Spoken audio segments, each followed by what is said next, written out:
Okay, we are live with the Cosmic Center ladies this week. Go ahead and introduce yourself. Okay, I guess I'll start.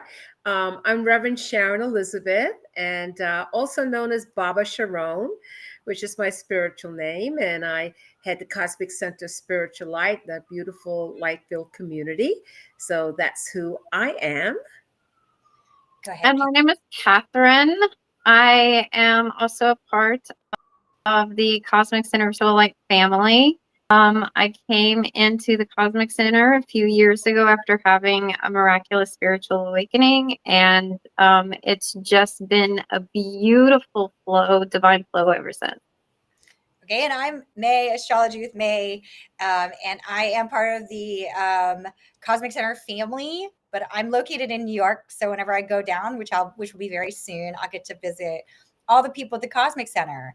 And let's see what we've got going on today. So today our topic is about connecting with the divine, which we call God, but some people are still trying to sort out how they're, connecting in general to the spiritual. So no pushing as far as that goes. But this question, weirdly enough, has come up more than once to me directly. And what I've realized is that, and so I asked my two favorite people at the Cosmic Center to help me talk about it, is that quite a lot of people actually do not feel connected to the divine or to God, or don't feel like they can do it unfacilitated or consistently. And so that's what we're here to talk about, is all of those things, because you definitely can do it. And if you aren't quite doing it yet, it might be because you're out of practice, or you just didn't realize that it was happening, whether you were thinking it or not. So I'm going to let Baba Sharon start us out with a couple of comments on this. We're going to do this. Yes, the first thing that I want to say is one, all humanity is connected, and that we all are divine sparks. Now, we come from, and it is said in many different traditions, so not just one tradition, that we are divine sparks, not necessarily from this reality where we have our physical existence in this three-dimensional 3D world, but also we come from something way beyond this. Okay, and that's the part that's what we're trying to connect to, our true, authentic selves, which in truth we are all divine sparks. We hold a flame, we hold a light. It's a frequency and it is an energy. So let's start off that everybody, okay, if you are a human, okay, on this planet, and there are beyond, but let's just stick to the ones that are here, okay, we all have this divine spark within us that connects us to the much higher parts of ourselves, called the universe. We could call it God, but there's a sense in all of us that says there's more going on than just my physical body. So everybody's experienced a dream, I would think. Everybody might have experienced like a shot of intuition, like, I don't know if I should do that. And if you didn't follow it, you did and said, I should have listened to myself. Okay, these are all examples, of day-to-day activities where these little sparks, these little ideas that come in. And so you could say that, yeah, there's much more going on. And we can choose to say, I really want to develop that connection. Because what we'll find, if we develop that connection, okay, we will first of all be fulfilled, being on a path of seeking or spiritual path. When you are in what the Sanskrit calls dharma, when you're in dharma, that your soul, you, the whole of you, feels like in balance. If you look at people who can have as much money as they want, the rising career, that's temporary, and a lot of times they don't feel fulfilled. Okay, with the spiritual spark, as you walk in that journey, will help that fulfillment. You'll just feel good about it and passionate about it. Now, let's not, Catherine, you had mentioned in your introduction, you had a moment or a very distinctive story that you want to share. And I want to hear it because I haven't heard the story yet. It's it's a huge story. So I will do my best to break it down. My first spiritual, I will say first, because it was the first spontaneous awakening that I had in 2018. I didn't know anything about spirituality other than, Bible school when I was a little girl. But I wasn't really in alignment with the Christian religion at the time. So I'd really fallen out of alignment. But I was in meditation, and I had a just extreme awakening, and my entire body filled up with light. And I shot out of my body, and I went into this space of complete blackness. It was dark. There was nothing there except me. So I was everything and nothing all at the same time. And I said, this is what it is. This is what it is. This is what it's like. I want to go back. And immediately I shot right back into my body, because as I was everything and nothing all at the same time, there was nothing for me to experience. There was nothing for me to be with. There was no other soul except for myself. And so I immediately shot back down and had no idea exactly what had taken place. A few years later, I had another extreme experience where I felt the Holy Spirit, and I had a fall to your knees, weep at your feet moment. And that was the moment that things completely shifted for me. And from there, it was a huge, huge thing. But as far as that divine connection came in, because mine was all completely soul contracted, divinely orchestrated for me to be activated and to come online and to remember who I am, my soul, remember the divine. It took a while, though, for me to really go in and do the energetic clearing that was required in order for me to begin to feel like I was connecting. And I say it that way because I knew that I was. My spiritual team was coming in. My guidance system was coming in, but I felt like it wasn't.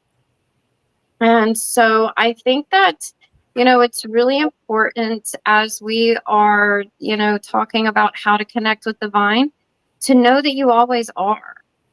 It's always there, here, listening, communicating with you. There's whispers that are coming in. And in the very beginning, when I was learning my guidance system, the biggest thing that they told me all the time was your heart. Listen to your heart, follow your heart. Where is it guiding you? Where is that pull coming? How does it make you feel? Does it make you feel elated and joyful and happy? Or is it something that's bringing you into a place of that doesn't feel good, or a place of fear, something like that? And as I continue to move forward in learning and growing how to do that, I just always kept coming back to the heart every time, especially in the beginning, before I was really able to really feel and hear my team. And I think that that's incredibly important. Oh my goodness, I'm trying to reset this a certain way.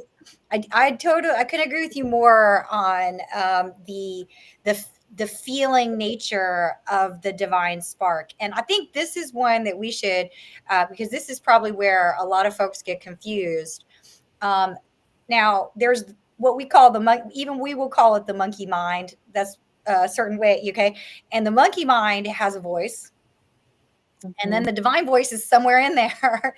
So we should take a half a beat for folks that are like, what do you mean voice? Like, we should take a half a beat because the clearing of what you're describing, I think, has a connection to this monkey mind stuff. Yeah. So who wants to take that one?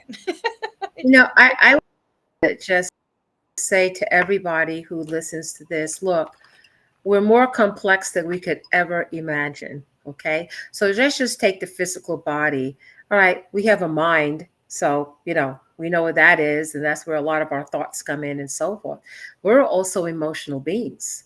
Okay. And, I just remember I had an experience one time and, about success and, that's important in life. And, you have to make money and, the whole regular stuff that's there.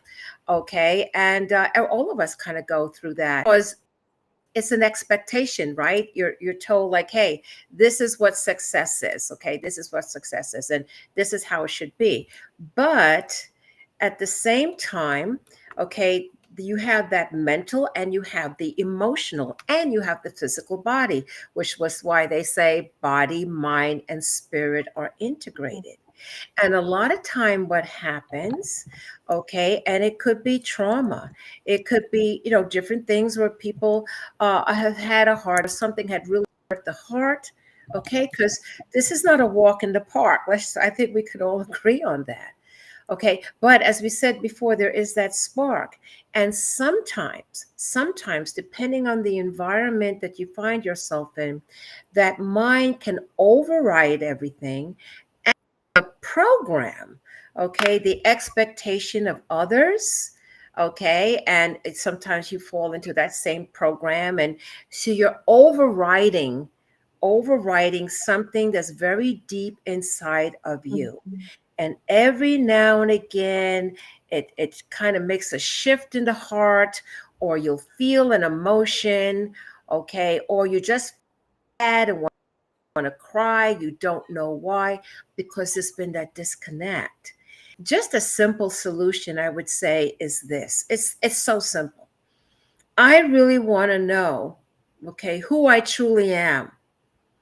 And if there is a higher power or something I'm aligned with, okay, I really, really want to know what that is. That is basically a prayer. That's an intention. It's that simple. Please. Then you have to then pay attention. Pay attention. And that you're not going to pay attention if you find yourself rushing and stressing and all of that. What are some simple steps? Well, what about just breathing? Deep breaths. That's it. Real simple. There's nothing dramatic. Nobody has to come down in a cloud. You don't have to have some kind of, phenomenal experience, but you experience what? Peace. What does peace feel like? What does it feel like when you feel balanced? Okay. When you start moving in those directions, you are then beginning to start the connection. When you start to feel, I feel happy, joyful and happy is a beautiful, emotional, energetic. That's divine. There are names for that. Okay. That is a connection. What if you just love music and you play music and that music brings you what? Joy. Okay. You're connecting and not realizing you're connecting. What doing more of that? So the override of the mental body and the ego body, like, oh, we got to do this. These are the things to do list and all, we all have that. And it has its place, it's useful. But I think a lot of people say, well, I don't feel anything. I don't feel connected to divine. However, you can be ecstatic when you're dancing and being full of joy. You're connected. And if you say, gee, I'd like to feel like that all of the time, I'd like to feel centered and joyful and happy, and you put forth that intention and start doing the things that bring you joy. But he says, oh, who listens to opera? That's crazy. Your soul may love opera, okay? And you want to play opera all the time, and you don't care what other people say, right? You don't care. You said, okay, that's nice, and we can hang out. But you know what? There's something about opera that moves me and makes me feel good. That's tapping into the higher parts of yourself. That's coming into the alignment. And just like anything else, you have to intend it and then you have to walk it. You have put action into it, just like a muscle. If I want some biceps that are strong, I have to go ahead and exercise my physical body, my arms to do that. Same thing like this too. And one of the things too, just before um, I want to pass this on to you guys, is with the spiritual, it comes, and you mentioned it, May, like a whisper. Mhm. It's not loud. It's not loud. And what I did for years, for me, because the monkey mind started going. And I'd go, shh. I literally went, shh. And when oh, this could happen and that could happen. This would be worse. And the stress, shh. And I learned the technique to breathe, deep breaths. And that brought me back on center. And I just kept on practicing it, even when I didn't know what I was doing. But I wanted to have that feeling of fullness, of balance and peace. And that helped me to walk that path to discover more and more. Yeah. I think that's a great thing to explain. You can. So, what I find happens a lot, especially in New York, a lot of people are very stressed. Mhm. Now, that's true everywhere. New York people do it professionally. They don't Yes. seem to understand that there's an alternative Yes. thing. And I am from New York. Exactly. But they're not the only ones, and they're not the only city, and you don't have to live in a city to be stressed out of your mind. You can live anywhere, Right. and there'll be stressors. What I think is really interesting, and what I meant by that, is that so much of your life, sometimes depending on upbringing, is a different voice that is not necessarily God. And what I mean by that is it's the stressed voice. In other words, it's the voice of worry that has you thinking, oh, my bills, oh, if you have kids, oh, my kids, oh, this, oh, that. And these voices, they are going to continually pile up. And a lot of times that's what the monkey mind actually is. That's why just trying to quiet the monkey mind is really difficult, because, and here's the thing that's kind of interesting. People think that, oh, I just can't hear God, or I just can't. It's because you've gotten really, really good as an exercise at giving those voices more volume. And it's not something that's bad. In some case, it just is what it is. I think in some cases, and I'd love to hear what Catherine or Baba Sharon, you think about this, but it's just that you've had practice listening to those voices. And you just have to start searching through those voices. So one thing I think you can do potentially is identify those voices, and maybe even give them a name if you can, just so you can separate them from the other voices. And then you could ask them, hey, I need to hear the other voices. It sounds kind of silly, but there's lots of techniques, and we'll try to go through some more. Go ahead. How do you guys react to that? I would like to see. What do you Yeah, so I've had quite a bit of experience with that in the very beginning, trying to discern what was coming in, what I was hearing, what I was listening to. And in the beginning, I didn't realize that some of the things that I was listening to weren't of the highest, right? They were not in alignment with the highest benevolent spirit. And I just didn't realize that at the time. It's not necessarily that they were bad, right? Because I used those as teachers to get me to this point where I'm at now. But I think you're absolutely right when it comes to doing what you can to silence some of the voices. And of course, we can go into somatic practices. We can do the breath work as well as yoga and dancing.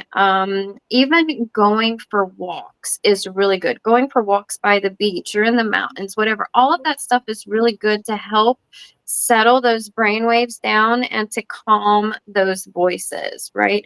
Because those voices come in depending on our energetic frequency.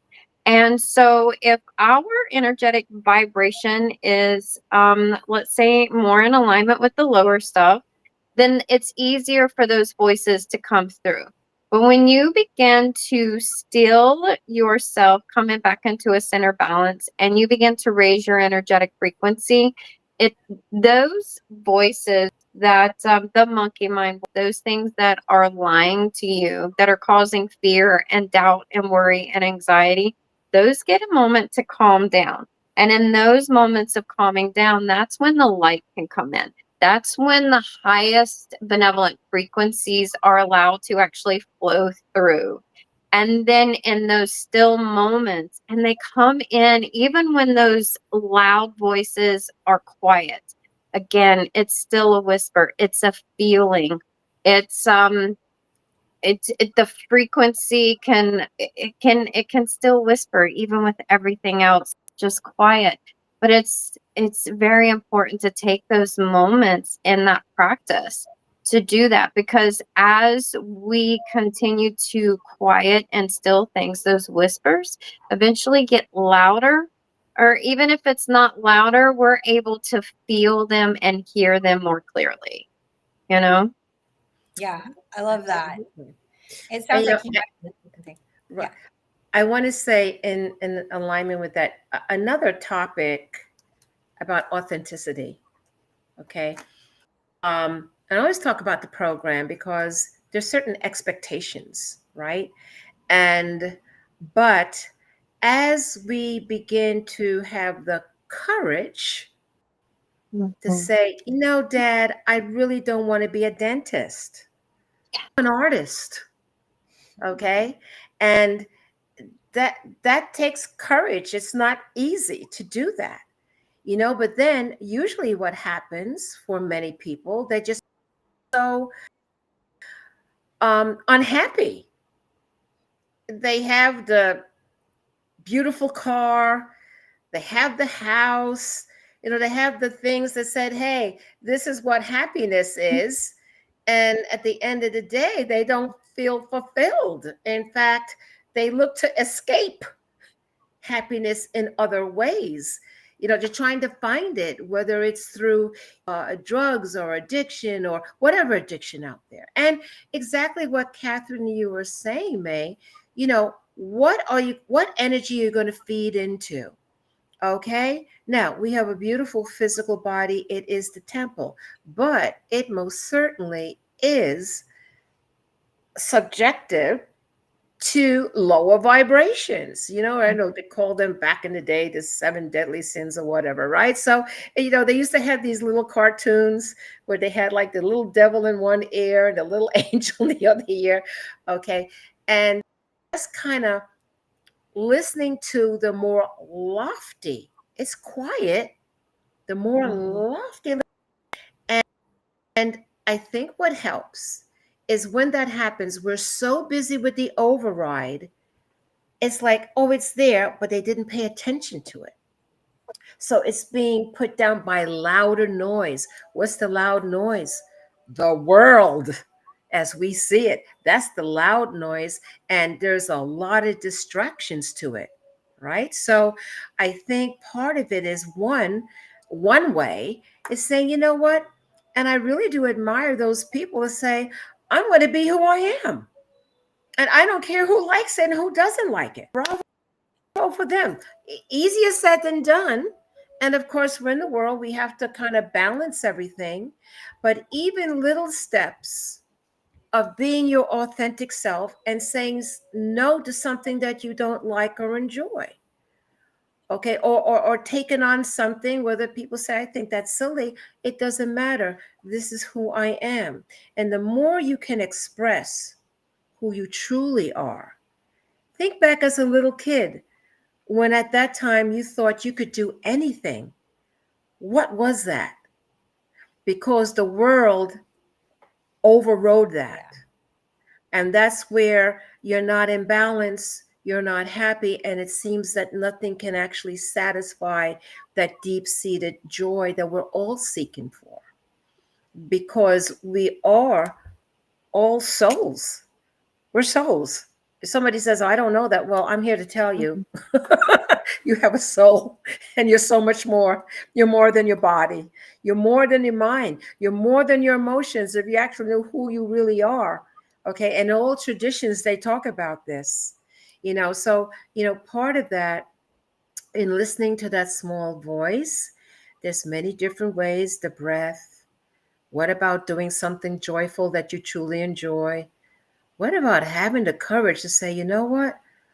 I'm going to be my authentic self in this issue. I'm not going to go along with the program. Do you know how satisfying that is? And not only that, you encourage others to be authentic too. You said, I just was going along with everybody, but I really don't like this, or I would really prefer to do that. There's a sense of empowerment. And this extra sensory stuff that you feel, guess what that is? The divine. That's you tapping into God, the universe, the divine, whatever name. That's that higher part of yourself that you're tapping into. What if you made the decision to really do that in whichever way that works for you? I think one thing that might be helpful to talk about is that when you first start, so there's prayer and there's meditation. I think the monkey mind stuff with meditation is even harder. And then prayer is actually harder than a lot of folks sometimes. Okay, some people they pray kind of mean stuff, so that's not going to really work. And they're praying for the downfall of their enemies. Turns out those are also God's children, so that's not going to happen quite the way that you think of it. But I think with this prayer, what do you think about the idea of going ahead and pretending he's real, because he is, or she, or whatever the divine being is? Just talk to that being until you finally can start quieting your mind with the belief that they're listening, because they are, and that they are there to help. What do you think about that, and in the whole trajectory of trying to connect with the divine? Who wants to take that one? Go ahead. Go, Sure. How do you really think about it? So for me, when I am in prayer meditation, I honestly intermingle both of them at once, right? And it's more than the prayer request. It's very important to feel that connection in your heart and in your soul. And it's in those moments when you feel that connection. I mean, there's no other, I don't even know how to describe it. Like your prayer request is there and it's done because you can feel it. And it's being received by such a loving embrace. And it's for me, it's also very important that as I am giving and prayers, I'm asking for prayers for whatever it might be, that it's always in alignment for the highest and most benevolent good for all. Not just myself, not just humanity, but all of universe as the creation of the multiverse, because we are all connected as one, right? And everybody, every soul in the multiverse is my brother and my sister. And I love them unconditionally. And I want what is best for them. I want them to be joyful and happy. So upon asking for anything, I do what I can to make sure that I put that, as the little small print, I guess you could say, only if it's in alignment for the highest good for all, Yeah, I would also mention there are 2 beginner prayers, and I feel like I got these from Baba Sharon one time at the Cosmic Center. Two entry level prayers. You can ask God to give you strength to understand a situation. You can ask God to be with you in a conversation that you think is not going to be particularly pleasant. You can ask God to help you through. These are just straight up requests. They don't hurt anyone else. You don't have to feel worried that you didn't put the proper disclaimer in case you're in a bad mood. You just ask God to be there, help you with some wisdom, give you some insight, something. Absolutely. You start with the easy ones. Are there other easy ones that I didn't name that you can think of? Go ahead. It's so interesting. I came across this book. It's called, that's why I just got up. Oh, okay. Life and How to Play It. It was written by Florence Scovel Shinn in the late 1800s. Okay, I'm going to tell you something that is so fundamental. I mean, fundamental. And I promise you, anyone that says, I really want to have a connection, I really, really do. And this book came into my life where at some point I was just caught up in the world, and I guess, my soul, I had a dream that said, this is not going to be good. You cannot, if you don't do something, your spiritual life, you're going to have like, a spiritual, I had a profound dream. And so that's how this book came into my life, a very interesting way. And I want to talk a little bit about affirmations. Affirmations. This is where we're going to work with the mental body as the human body. Now, a lot of us have been coming in and we're programmed, we're indoctrinated, okay, into certain things and how it should be. So along with, stepping forward to be your authentic self, but what if you had a booster, okay, that says, yes, you have the right to be your authentic self, and yes, you're a fantastic being, and do you remember who you are? And all the negative programming that's out there. Who do you think you are? You got to fall into fear. You better make that money or you've been impoverished forever. You all kinds of things. And then the monkey mind goes off into all directions, and that negativity, it gets reinforced. How do you break the cycle? Okay? Because you break the cycle because your life reflects what you believe.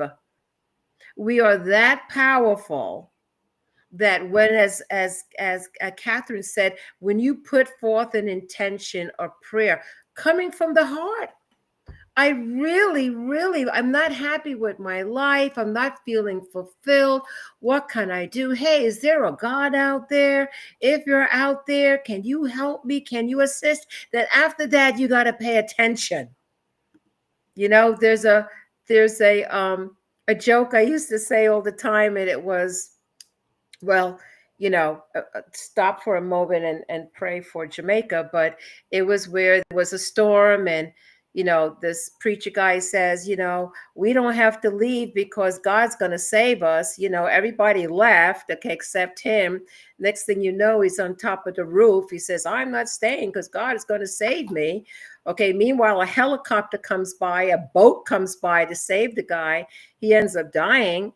He goes to the pearly gates. He says, I thought God was going to save me. He said, well, I sent you a boat and a helicopter.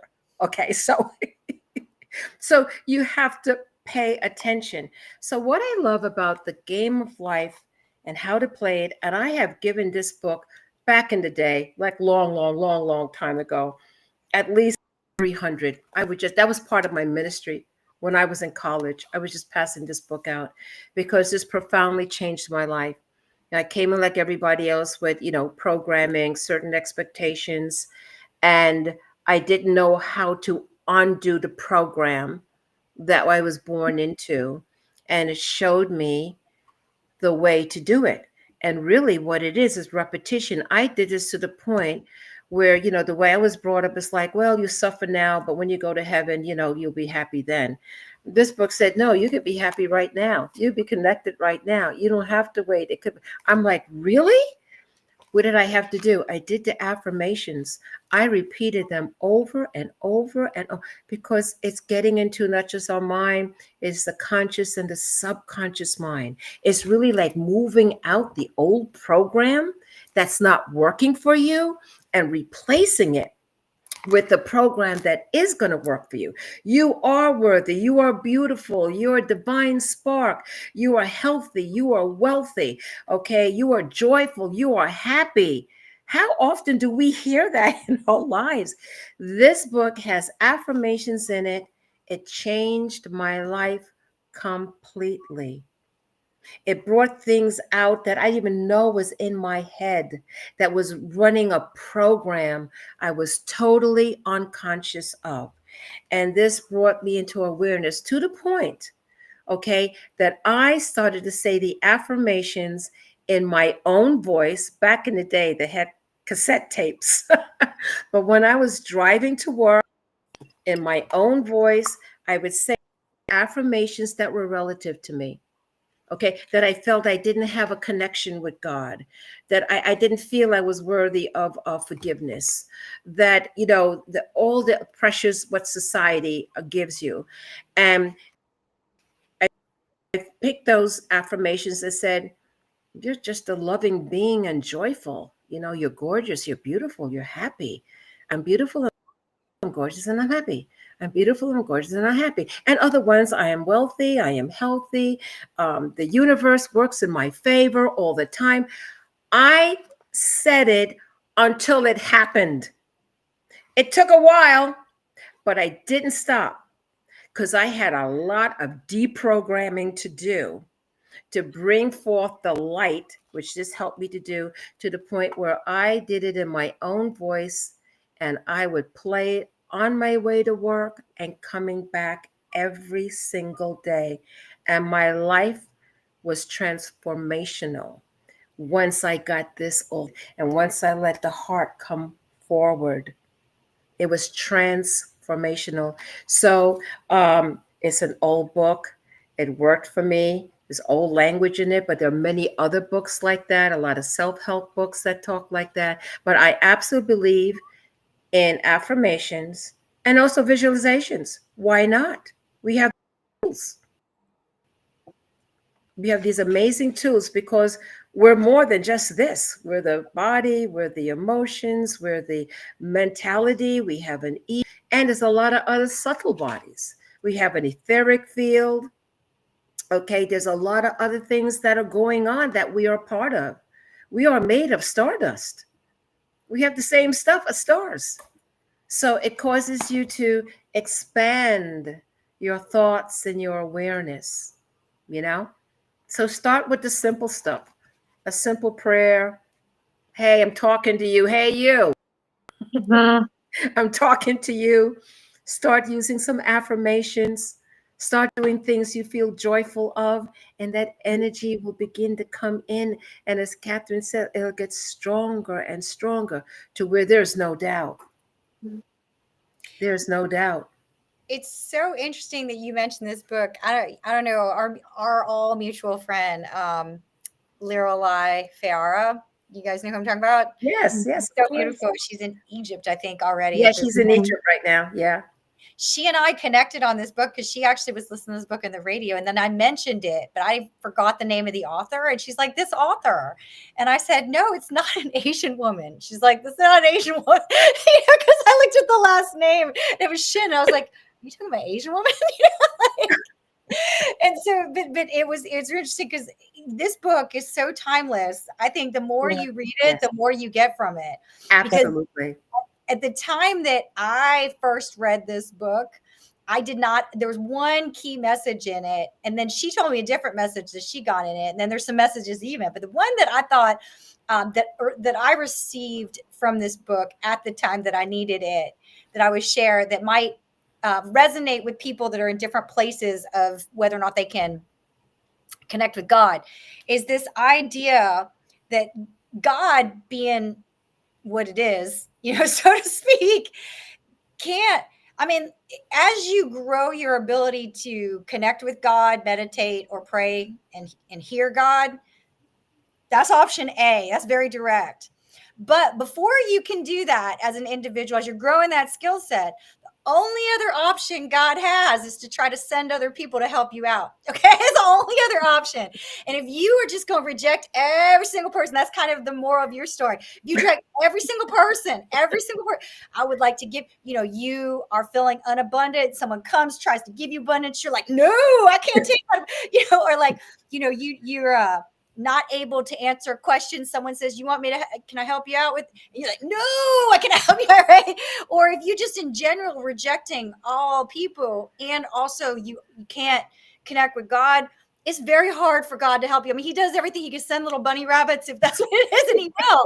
Weirdest thing is he'll even get a plant to come try to help you out just to get you to smile and jog out of it.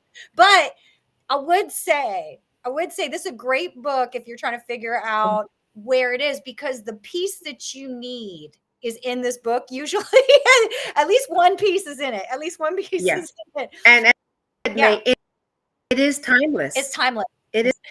And, bringing that up, so that's following Florence Shin followed what she thought she was to do, to be in her dharma, Yeah. to satisfy her soul. She put her heart and soul into this. Why? Okay. She did it because she felt to do it, and she felt doing it. And she's been long gone. She's in the whatever ascended realm she's hanging out now. But this has been going on close to 100 years. Not a new. What if you have the courage to say, you know what? I really feel I want to do this. I want to write that book, or I think it'll give me joy. I feel I should investigate. I feel I should travel. I feel I should, whatever it is. I feel I want to go beyond my fear and take that project on, because that's your soul saying, we want you to grow. We want you to grow. You not stay stagnant. Oh, I'm comfortable. Everything's here and there's nothing. I'm just going to do. No, it's always going to be something to push you. And let's talk about suffering for a moment. What's that about? You have many, many people who are suffering, and on many different ways and many expressions, but part of that suffering, or what I would call that not having joy in the heart, maybe might be a good thing. And as a result of that, there is a sense of sadness. Why? Because you are currently not maybe as connected as you could be, right? That the things that you're doing are not giving you the fulfillment that you feel, And so again, okay, the simple little things. I'm just going to go ahead and write an affirmation I like to program my brain to remind me how amazing and beautiful I am, and I've come here to be a light to the world, or I've come here to figure out a scientific equation, whatever it is that pulls you, that you feel passion for. You want to find passion. Yeah. That's another way. What's my passion? And that does require reflection and thinking. What do I get excited about? What is my passion? Then towards those things, and next thing you know, you are on your path and you are aware of it. Like May, she's one of the best astrologers I know. Do you know the amount of work and study? I looked at astrology. I know a little bit of it. I don't know to the level she does, because that took time and study and effort. But it was her passion, because she's in alignment, and her astrology readings, just like Florence Shin, ripples throughout this world, helping people just at that time they get a reading or they understand something that has helped them to put that one step forward.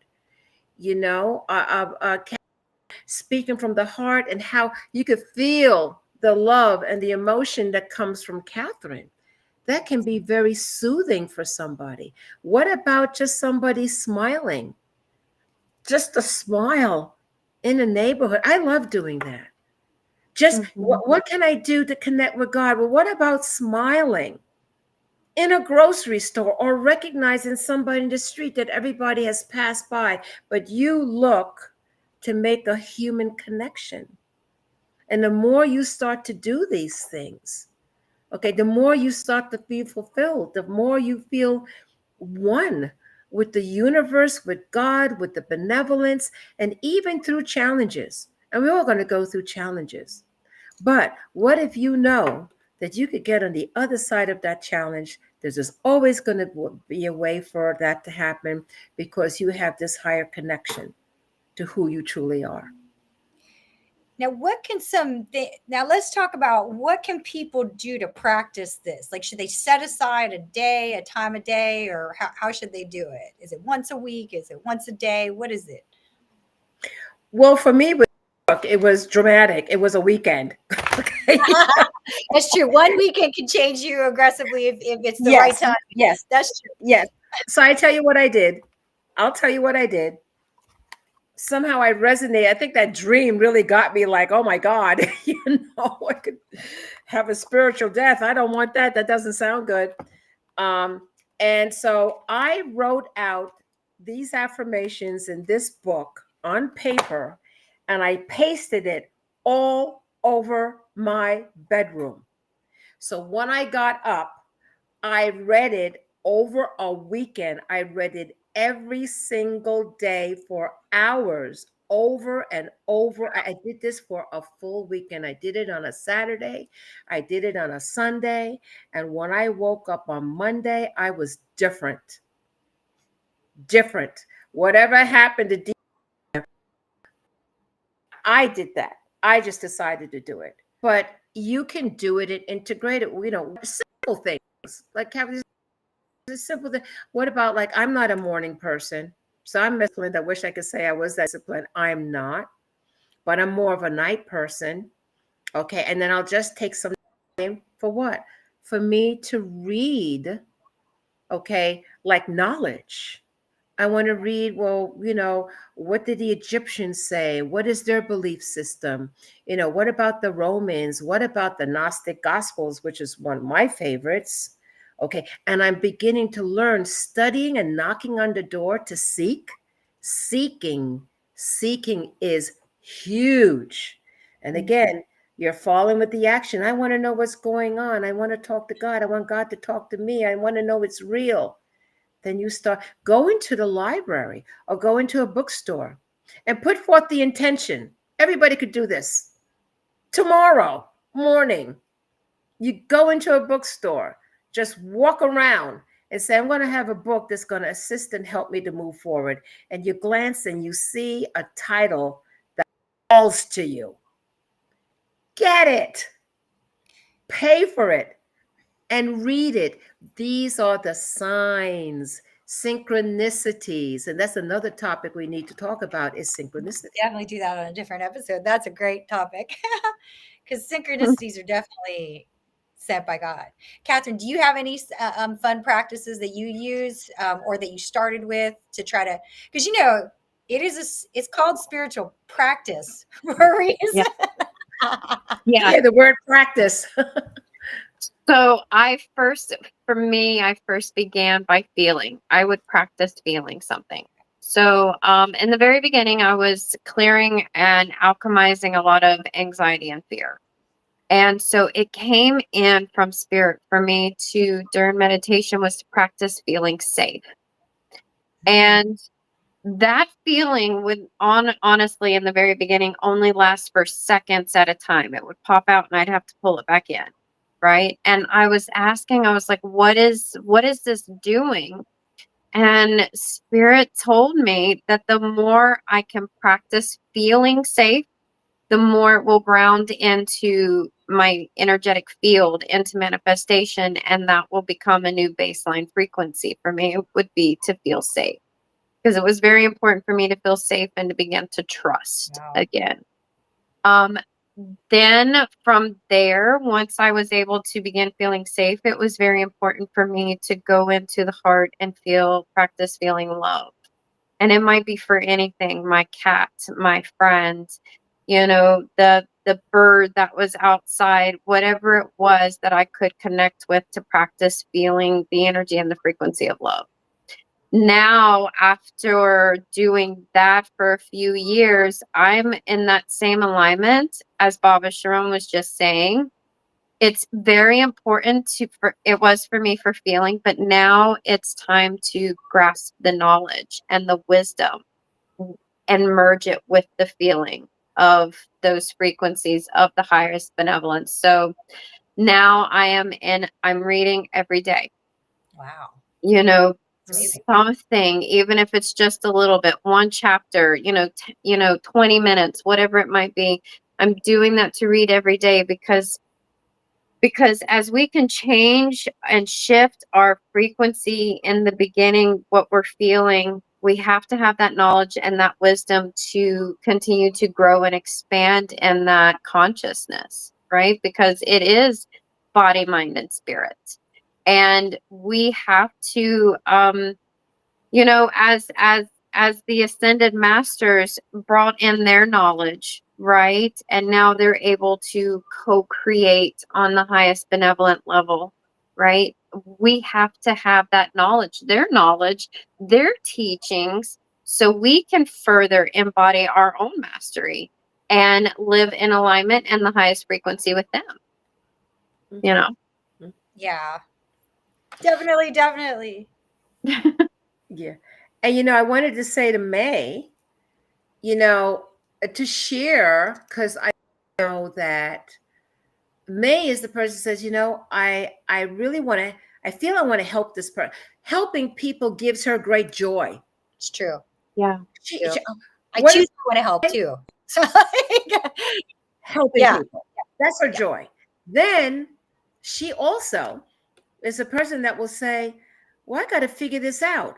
I have to understand, why is this happening? The inquisitive mind, like, that fall into the category of seekers. Hello? I'm curious. Seeker, seekers. Everybody's a seeker. Okay. Now you have to act on the seeking. That's true. Okay. You can say, I'm going to just stay on the couch and just watch them.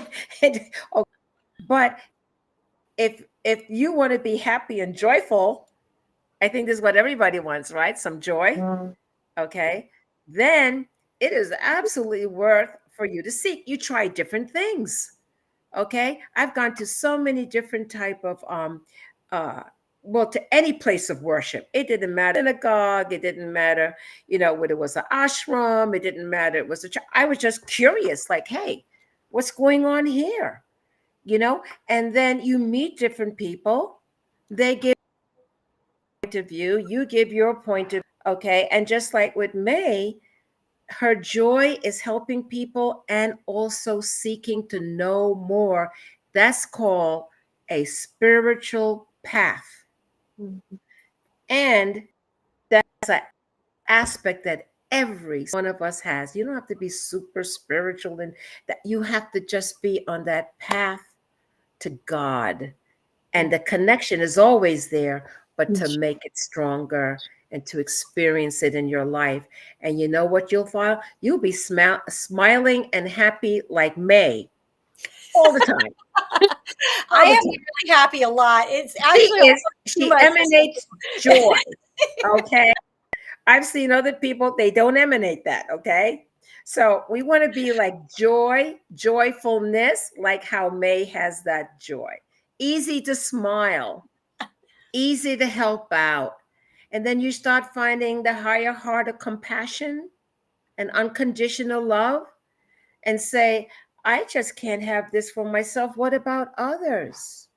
Because then that part of your awareness is like, oh my gosh, we're all connected. And hey, what's going on anyway? I need to figure this stuff out. And then that's going to be that journey. In all traditions, it talks about the path, walking on the path, doing the work. I would say, and this is something that we all know to be true, but is not obvious in general. And that is that I think you're supposed to be happy. And then when you're not happy, it's supposed to help you understand that a change is required or that a push is required. So it's hard because when you're unhappy, you mostly just experience it as miserable. But what there's like a transmutation you have to do where you change that unhappy as like, oh, we're going left, we should be going right, and you almost have to train yourself to do that for a while until it becomes more natural. Exactly. Yeah, exactly. And you emanate that, May. I just want to say you do. Thank you. And you know what is okay, there is some practice involved with this. I'm not gonna lie. There's some right practice. But that is supposed to be our default. Yeah. Why would you think back as a little kid? I always have to go back. You look at a baby, a brand new baby, the biggest smile. Yeah. It's just, it comes in, little babies come in how? Yeah. They're smiling all the time. And then the program and all of that starts happening, and they almost forgot that joy, but that is the spark they came in, and we all are encouraged, if, in fact responsible, I would say, to recapture that spark that we have and make it into a huge flame. Because when you do, if you look at people that are on this, they are generally happy and smiling and helpful. And not to say that they don't go through challenges, we all do. Okay, but you can keep your peace even of chaos because you're connected. Then you become more discerning, more aware, and that you can, I don't care what's going on, you can then begin to live your life with more grace and ease, no matter what's going on around you. Because you hold that vibration. It's a higher frequency of light. And it's real.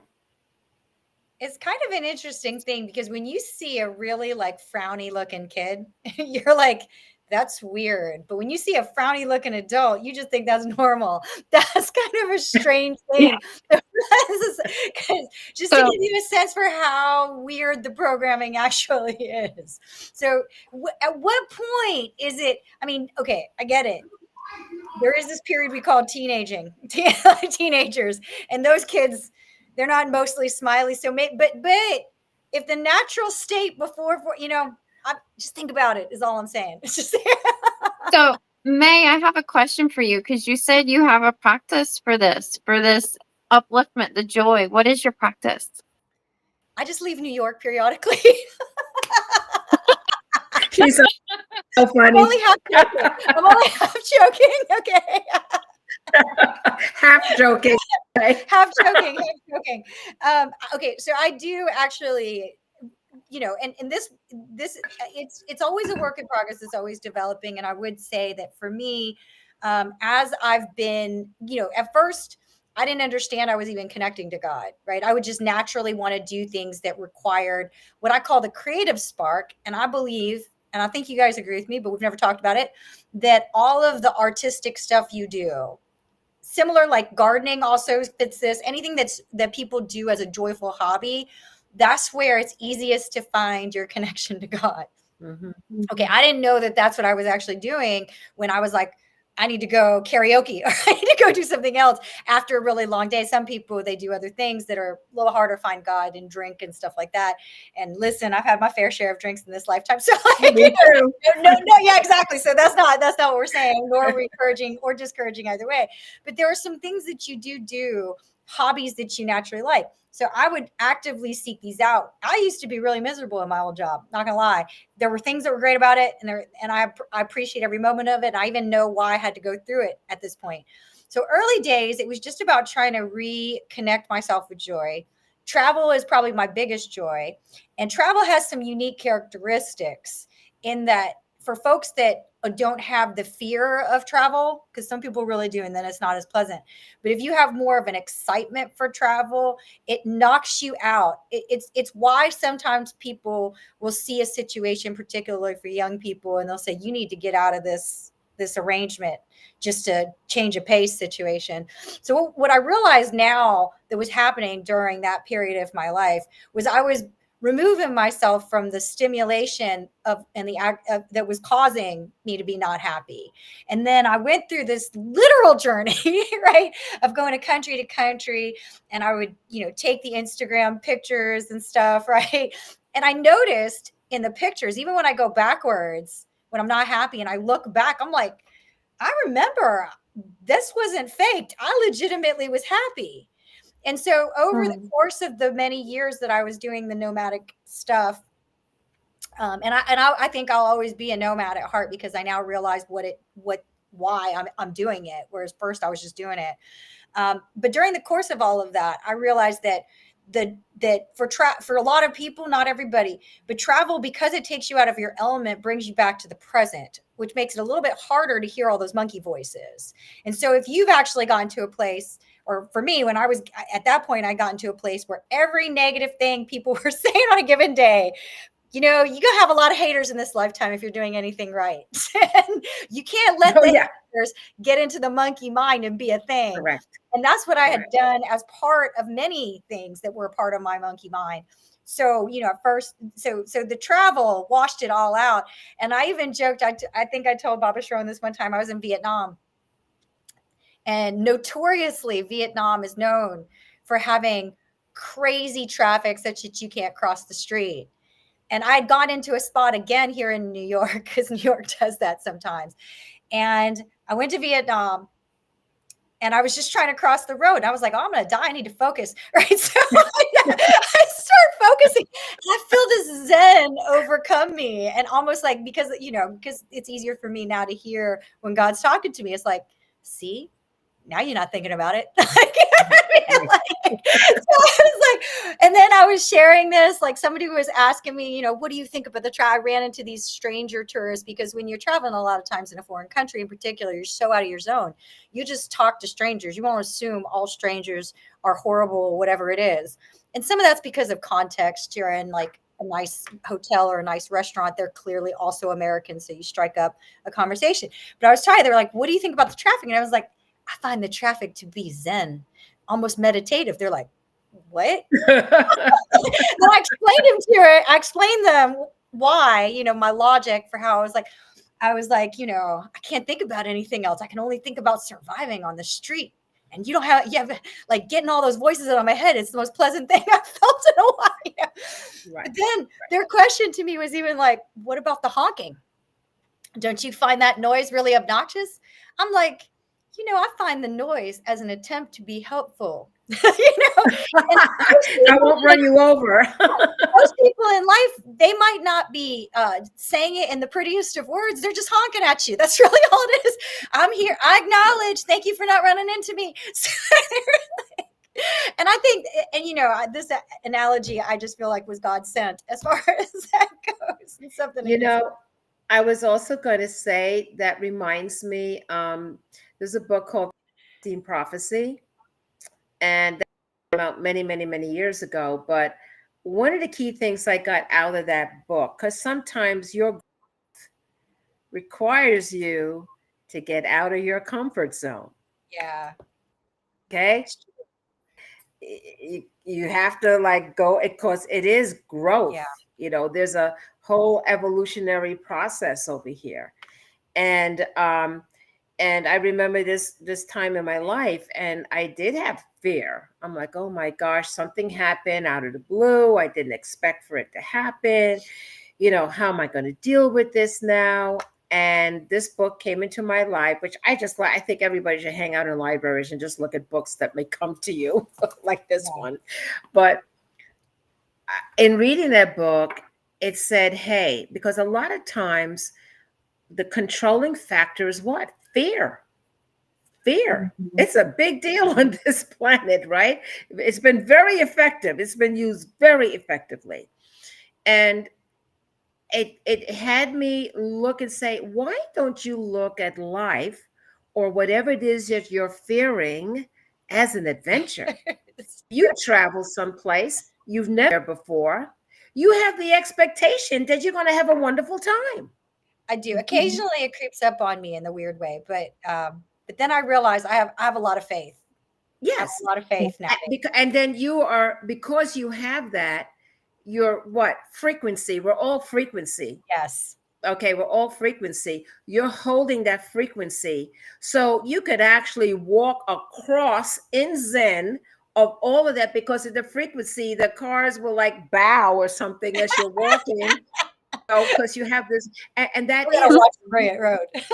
We attract what it is we're holding frequency with the most, you know, and that's so. And then so to get to that point, if you come up and say, well, no, I'm really fearful to be my authentic self. I'm really fearful.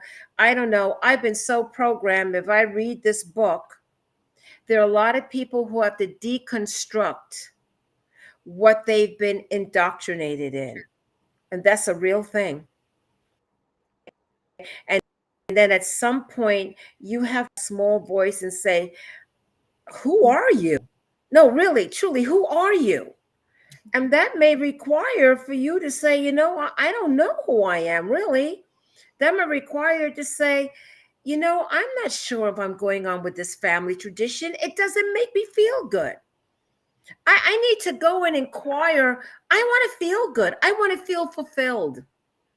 And when you start doing that, it's going to require you to go past the limitations, okay, that fear has restricted you.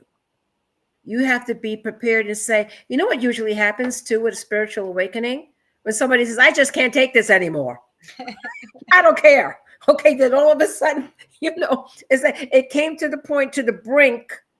Okay, they took it all the way to the brink till they finally said, I can't do this anymore. And they didn't care, and they found freedom.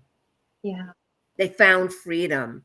So I want to say to all of our listeners, that take courage and know that you put forth the intention sincerely. Not say, let's do it and see what happens. No, that's not going to work. Sincerely. So I sincerely want to have a connection. Is there really a God?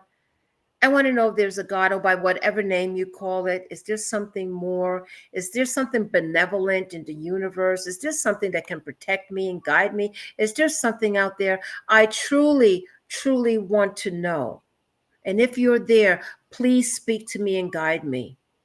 And then you start to pay attention. And you say, I feel I should go on this trip. Yeah, you should go on that trip. Maybe there's something in that trip, as you said, May, meet somebody or meet a person like May. Hey, I can help you with that. What's your question? I could help you. I know where to refer you to, right? Or any one of us. So yeah, I think that's really important that one, your authenticity is important. Two, you get past your fear. Okay. And three, whatever deprogramming and reprogram you need to do, get on top of that, or any healing. If you're walking around with trauma, okay, then do what you need to do to heal that so the light can come in. Yeah. Can't come in, there's big blockages there, like your kryptonite. You have to heal that, balance it for the light to come in, which was what Catherine was talking about. Yeah, I definitely want to go back to what Catherine was talking about, because I think this is a really good point. It resonates in all three of our stories, which is kind of the first stuff that God tells you is how to improve your frequency. Definitely for me. That's true for you, right, Catherine? Absolutely. Because I was just going to add into what Baba Sharon was just saying about setting the intention, but then it all comes back. Then you have to trust, right?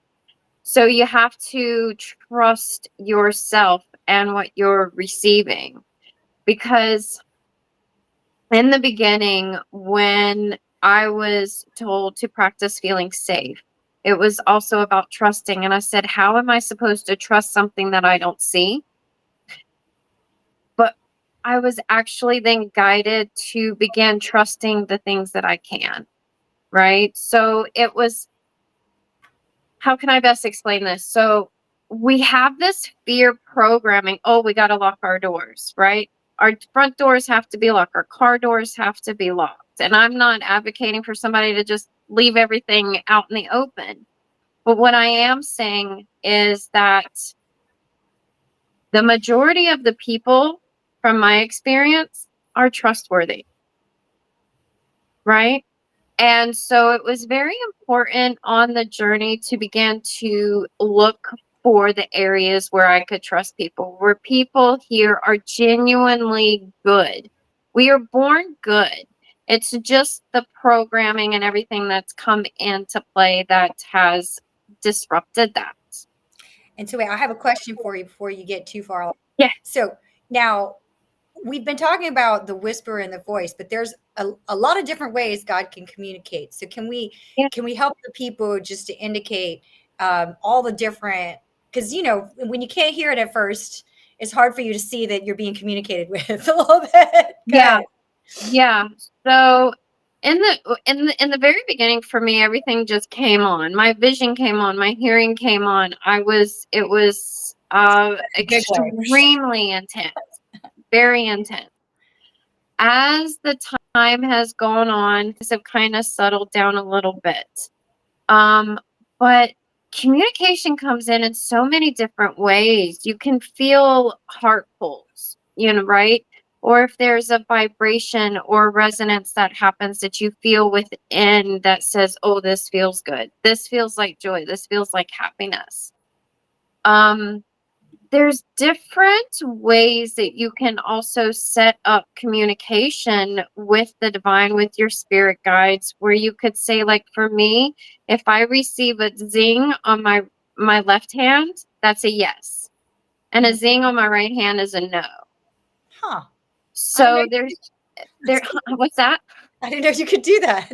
You can do that. You things can all over your body. absolutely do that. You can have pulls all Okay. over your body that you can set up as communication with your team I see. to have it as a somatic thing.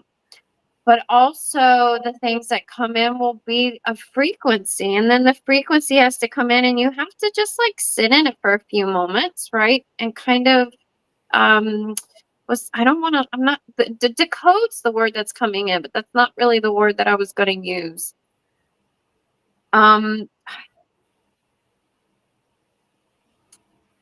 Oh, my mind just went blank, but that's okay. So we have to just take that in a moment and then just say, okay, this was what that feeling is. But there's a message that comes with it, right?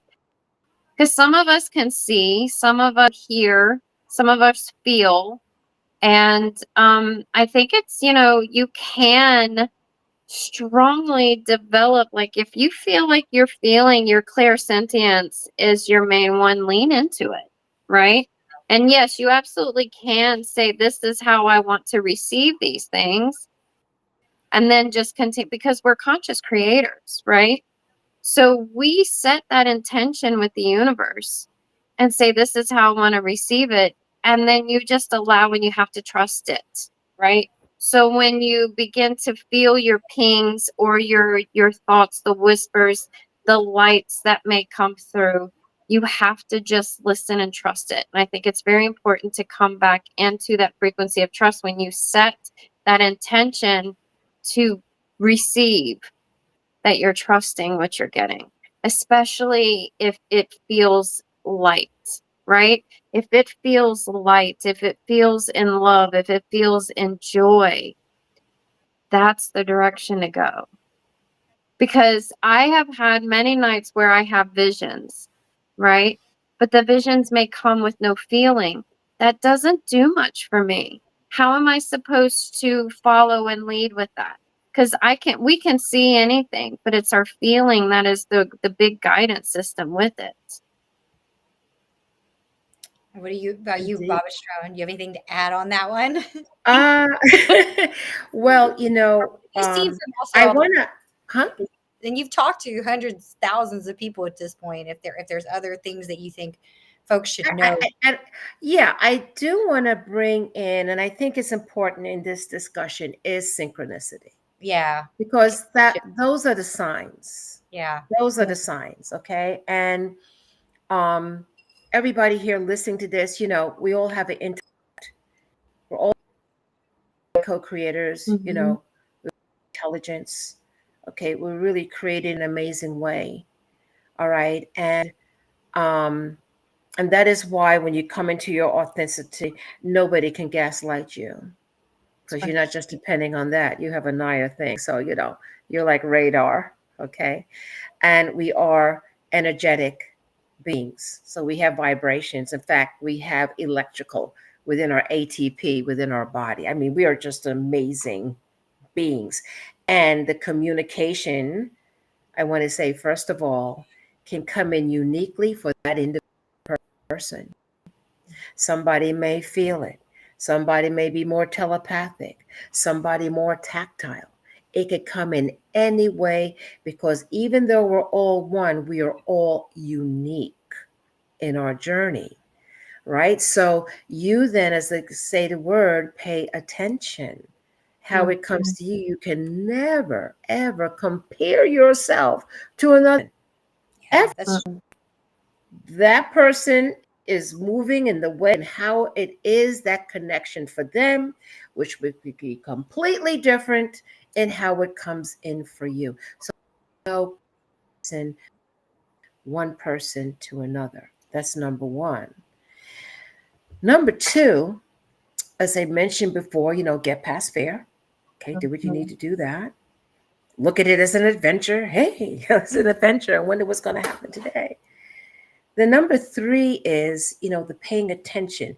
Now, how can that happen? I'm going to give you a signal that will work. All of us here know this. It's called synchronicity. So, for example, you're like thinking of a person.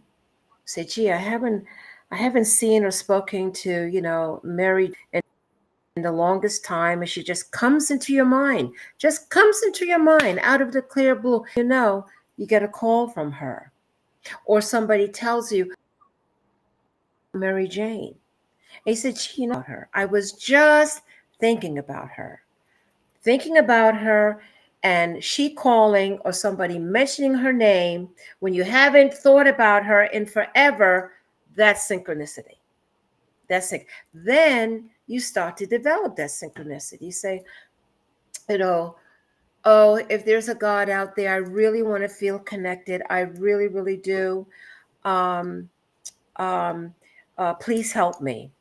And you go outside, okay, and out of, like, say, a field of, let's say New York, there's a lot of junk on the ground and stuff that maybe, no, when I was there in Brooklyn, they cleaned it up. But anyway, let's just say you're in a place, okay, and it looks pretty dreary, but there's a flower that comes out of this dreary place, okay? Is that an accident? Out of all the things you could look at, there goes a flower. And if you say, I think this is significant, just say it. And say, look at that. I noticed this flower, all the environment, there goes that flower. And then you go, you see, I'm just going to go and I'm going to get a cup of Starbucks. And as you're standing there, you're looking at a painting and goes a picture of a flower. Okay. And you're like, okay, I think that is significant, right? And then you go about your business and somebody says, oh my gosh, I just came from the botanical gardens. You should see the flowers that are there. that's true. Hello. Yeah. That's called synchronicity. Now, God talks through synchronicities. He's not going to show up and like, hey, blah, blah, blah. I mean, that's pretty rare. Pretty advanced. Okay. Very advanced. Yeah. Can happen. Not to say that could never happen. Perhaps somebody hears you walk your path, but mostly it's more subtle. Always been there. It's just that you're waking up to it. It's always been there. Hello. Okay. And the override, remember the override, not seeing it, just, I got to do this. This has to happen. I'm not happy. This person is, causing me problems in my life and this is not resolved. Take a deep breath. Yep. Start with the breath. Just breathe. Get into a point of reflection and prayer, simple prayer. Help me, guide me. And then saying, okay, one little step at a time, because what it is a journey. It's a healing journey. It's a spiritual journey. It continues on and on. And and sometimes you'll get knocked off of it. That happens a lot. Like, oops, what do you do? Oh, well, I'm going to go into the depth of a black hole because I wasn't perfect. No, you just get back on track. Yeah. New York can be a test. Taking the subway can be a real test to that. I'm not going to lie. Oh my gosh. But you have retrieved mastery when you can be in Zen in the subway. And then I tell you what else is going to happen. When you receive that level of Zen or guidance and you're holding that vibration, okay, and even in the subway, okay, you walk in. Rush hour subway. and somebody can say, "Oh, I'm sorry, after you," or Aw, "Here, do you want my yes. seat?" Nice day. Or "Here, have a nice day." No, good things can happen in the midst of chaos You absolutely can. It's true. because it's your vibration. It's like that person, everybody's at a party and nobody's doing anything. Then you have that high vibe person coming, "Hey, everybody, I'm here." Then everybody starts dancing and moving. They brought the energy in. Mhm. We are vibratory beings. You better believe it. And a lot of our unconscious, that's why we want to make conscious the unconscious, go into those reflective parts. What parts of you are hiding that you don't? If you start saying, "Gee, I don't know why I'm doing this," go ahead and get some. I think everybody should be in therapy because there's hidden parts of the brain we don't even know. Like, oh my gosh, I remember when I was 3 years old, that happened. That has been, some teacher said something, and that has been your programming subconsciously.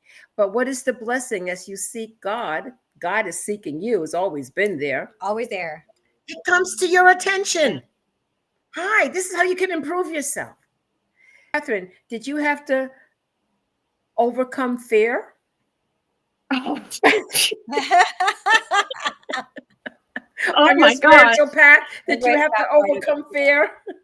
So much. Yeah. So much fear I had to overcome. And it still creeps in. I still work on it. There's still new layers that come up that are meant to be alchemized into the higher frequencies. Absolutely.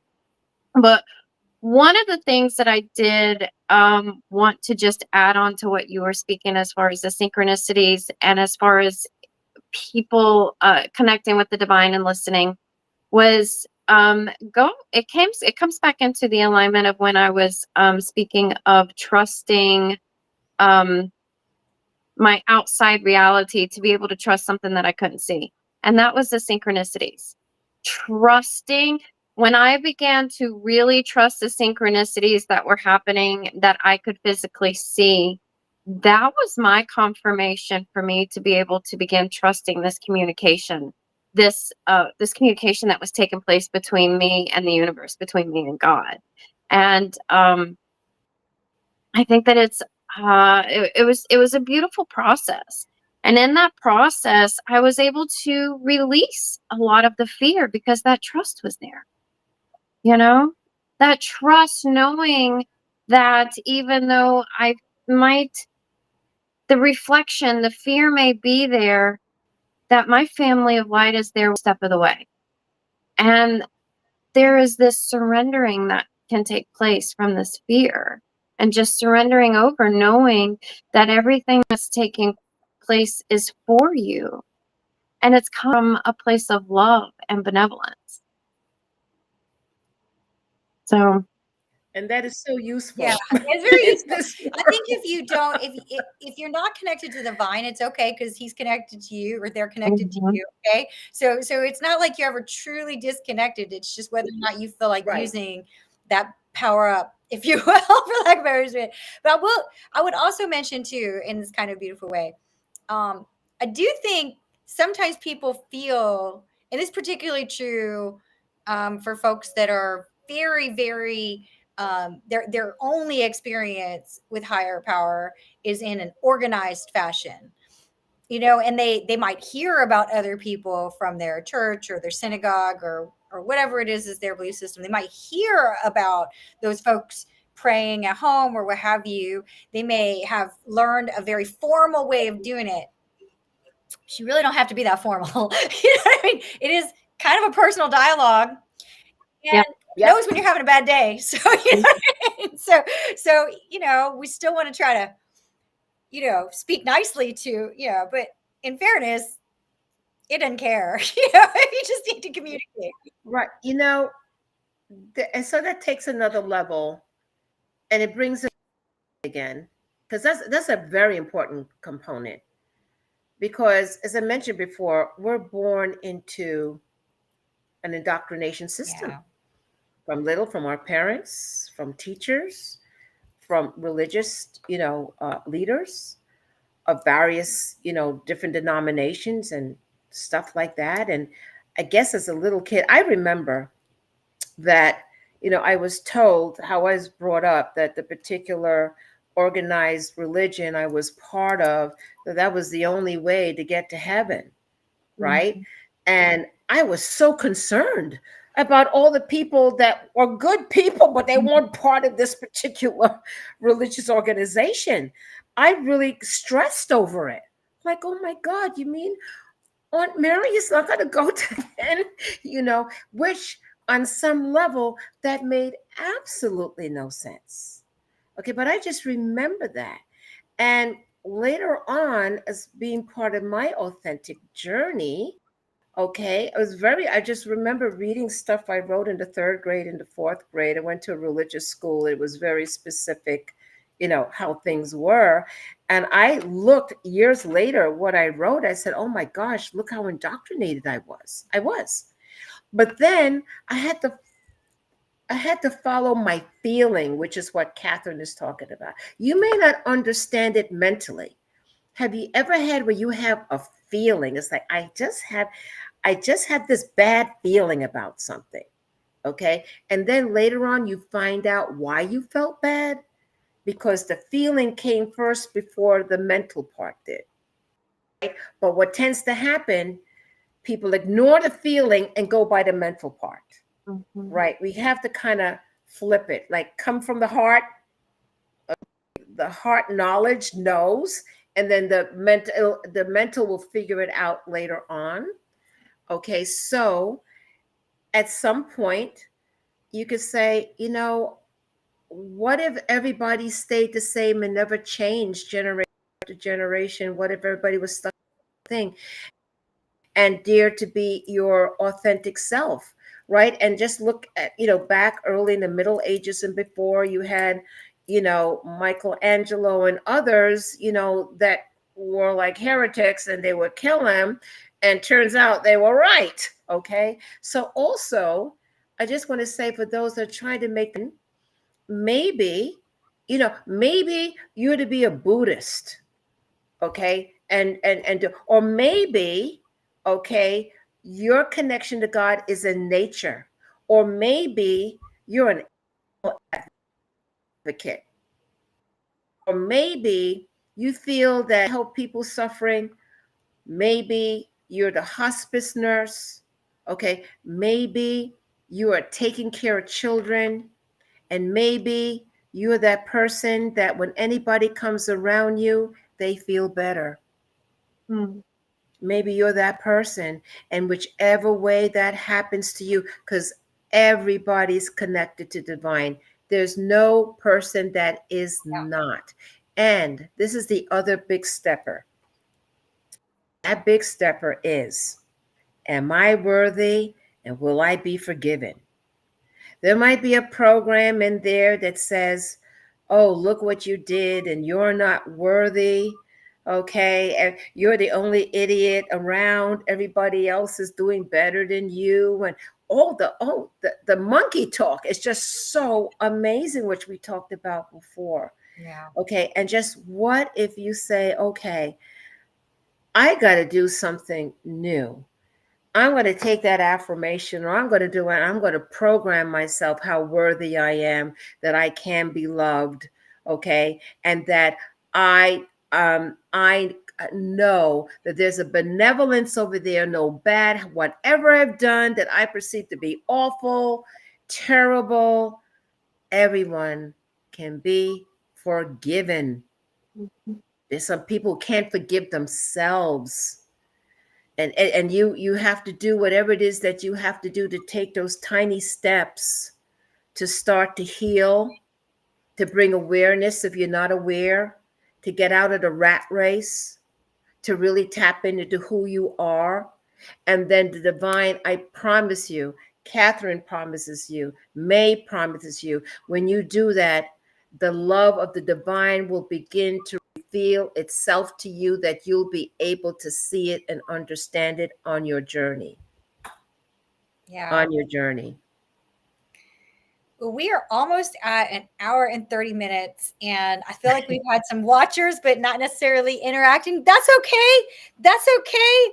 Anything to things that we It's haven't all good. Yeah. Are there any things you feel like we haven't covered that could be helpful to folks at different parts of their? So for the person that really is like, I don't even know if there's a God. This is really awkward, but yet they're somehow watching parts of this.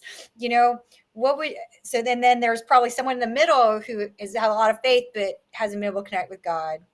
Let's do like kind of a quick one. And then for folks that are connected to God and want to know what's next.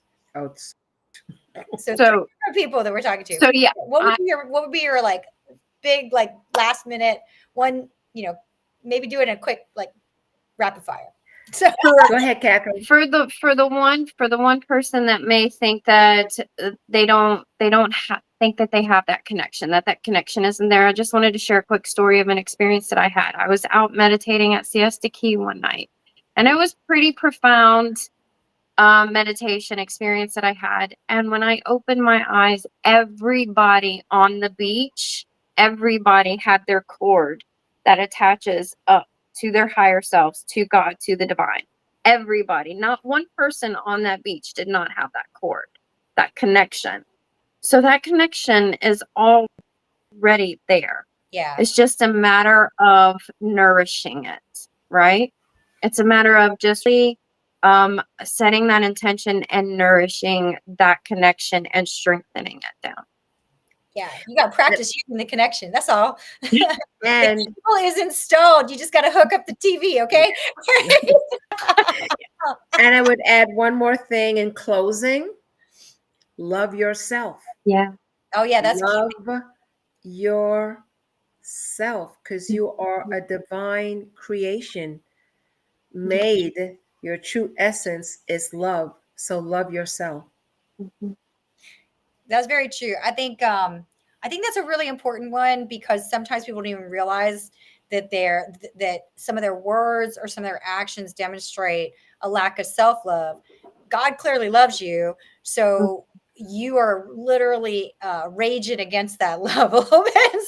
So that might make you feel disconnected, but just like even, you know, and I know some people have very tormentous relationships with their parents in this lifetime, but moms typically do love their children. They may just not always show it in the way that the child would like to see it, you know, so to speak, so that they can interpret it. But God loves you. God loves you exactly how you need to be loved. If you want to rage against him, that's cool. But at the same time, it is really fun to be connected. It is really fun. And I think that's probably the message that I would give to all three groups myself is I love the love thing. That's true. I love the idea we're all connected. But I think the other part is that it is actually really, really fun to be connected. It is. Because We're all smiling. I mean, the way you see the world is just really, really beautiful. It's so much like, it's not that I ever thought this world was a horrible place. No, I mean, I think I had a very blessed life in some ways. In other ways, there were my trials and tribulations. But I will say it is significantly more fun once you strengthen that connection. All the people that you're now easily able to see that God is sending you into your life, all the synchronicities, all the random things that just happen. It is a lot of fun. Okay. So there's fun on the other side of this thing. There is. And May, bringing that up, the only other thing I would say, if you make this commitment, right, you may lose some friends. Oh, that's true. There might be a little bit of travel you have to go through. Sometimes you'll be on this path alone. Keep on walking, because you'll start attracting those people in your new frequency band, and you'll have your tribe. Yeah. Be your authentic self, and you'll attract those around you. It's an amazing and beautiful journey. It's such a great point, because if you are in one frequency, you have absolutely attracted the environment associated with that frequency, the people of that frequency. So as your frequency changes, it's so interesting. We might do that as a different thing. It's just, what is this frequency everybody's talking about? Right. Yeah. You know, because we can get into it atomic levels. Yeah. Yeah. So we will potentially do a show on this frequency, but it is actually true. And you can think of it this way: when you're really unhappy, and that's your everyday frequency, and you know people that are like this, in case you're watching this and you're mostly, but you know people where being around happy people actually makes them very irritated or triggered. So that is a frequency difference. But as your frequency changes, you might actually trigger all these people, which is part of the reason why you gotta find your tribe You elsewhere. got to ease on out. That probably is a pretty good idea for another show at some point. So, okay. Yes, but you'll attract a whole new tribe, the high vibe tribe. The high vibe tribe. It will be a lot of fun. Imagine being around a bunch of happy people. Like right now, if you're in a low vibration, that may sound like the worst possible thing, but as it grows, it gets better. All right. Yep. Any last words before we end the stream? No? All We right, guys. love you all. We love you all. Thank you so much for watching. Mwah! Till next time. Take care.